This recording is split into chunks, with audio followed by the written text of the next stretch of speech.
The Shadow of Mumbai, unraveling the terror of Raman Raghav. In the bustling streets of 1960s, Mumbai, a shadow lurked, casting fear over the city's most vulnerable. Raman Raghav, later dubbed Psycho Raman, embarked on a chilling killing spree that left an indelible mark on India's criminal history. This narrative delves deep into the psyche of a man driven by dark compulsions, the relentless investigation that sought to end his reign of terror, and the profound impact of his crimes on the fabric of Mumbai society.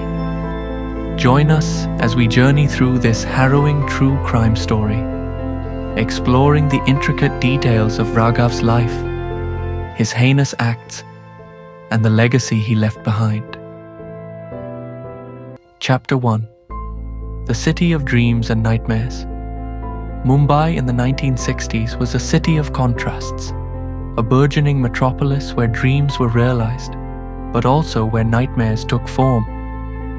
Among the millions striving for a better life, there existed a marginalized segment: the homeless, the destitute, and the forgotten. It was within this backdrop that a series of inexplicable and brutal murders began to surface, targeting those who had little to lose and even less to protect them.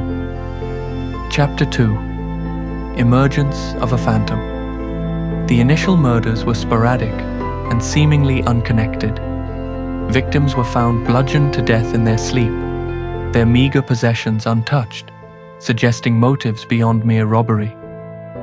The lack of witnesses and discernible patterns baffled the police, and whispers of a phantom killer began to circulate among the city's vulnerable populations.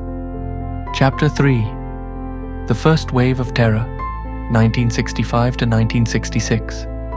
Between 1965 and 1966, the eastern suburbs of Mumbai witnessed a surge in such killings. 19 individuals were attacked, 9 of whom succumbed to their injuries. The brutality and randomness of the crimes instilled widespread fear, leading many to avoid sleeping outdoors or in unprotected areas.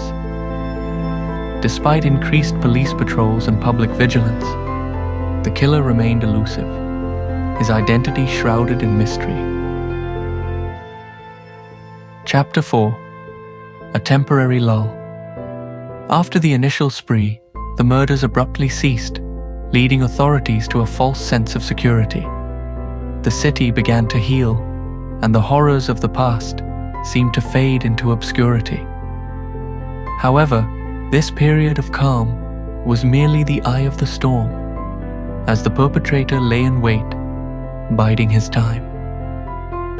Chapter 5. The Return of the Killer, 1968. In 1968, the nightmare resurfaced with renewed ferocity. The outskirts of Mumbai became hunting grounds once more, with pavement dwellers and the homeless falling prey to the same methodical bludgeoning. The city's underbelly was gripped with terror, and the police faced mounting pressure to apprehend the assailant. Chapter 6. The Manhunt. Deputy Commissioner of Police CID Ramakant Kulkarni spearheaded an extensive manhunt. Recognizing the pattern from the previous killings, the investigation focused on individuals with prior records of violent behavior. The breakthrough came when Sub-Inspector Alex Fialho identified and apprehended a suspect whose fingerprints matched those on record. Raman Raghav, a drifter with a history of petty crimes. Chapter 6. The Manhunt. Deputy Commissioner of Police CID Ramakant Kulkarni spearheaded an extensive manhunt.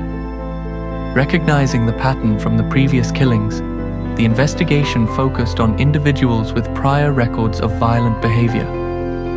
The breakthrough came when Sub-Inspector Alex Fialho identified and apprehended a suspect whose fingerprints matched those on record.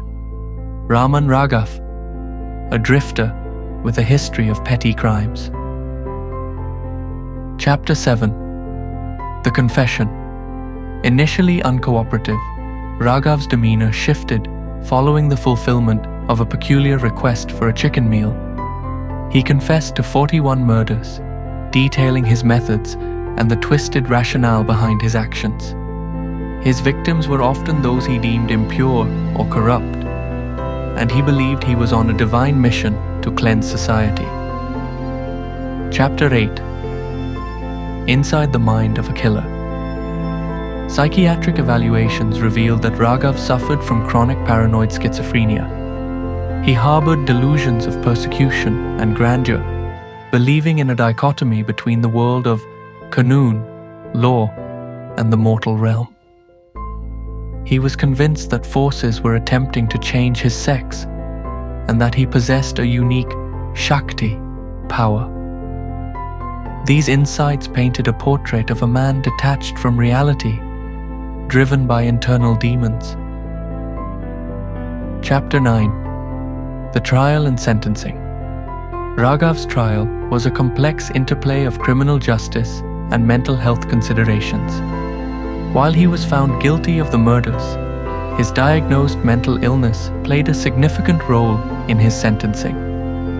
Originally sentenced to death, his punishment was later commuted to life imprisonment due to his incurable mental condition. He was incarcerated at Yadwada Central Jail in Pune, where he remained until his death from kidney failure in 1995. Chapter 10. Legacy of Fear. The reign of terror orchestrated by Raman Raghav left an indelible mark on Mumbai's collective consciousness. His crimes highlighted the vulnerabilities within urban settings, especially among marginalized communities. The case also underscored the challenges law enforcement faces when dealing with criminal minds affected by severe mental illnesses. Chapter 11. Cultural Reflections. Raghav's infamy permeated popular culture, inspiring films and literature that sought to explore the psyche of a serial killer.